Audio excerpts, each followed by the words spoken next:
Hello, it's great to be back in the studio again here today, and I'm going to talk to you about my two new kits, my latest kits, which are Cherry Blossom and Apple Blossom. So here we are, here's the first one, Cherry Blossom.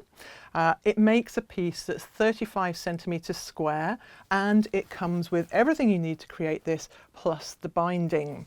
So there we are, there's Cherry Blossom, and here's Apple Blossom with a darker sky, but pretty lighter blossom. And again, the binding is included in that in the kit. So it's just literally covering the confetti piece. And actually I've left it on the tree trunk as well, but you could cut it away from that if you want to. So that then is, well, the whole of the picture there.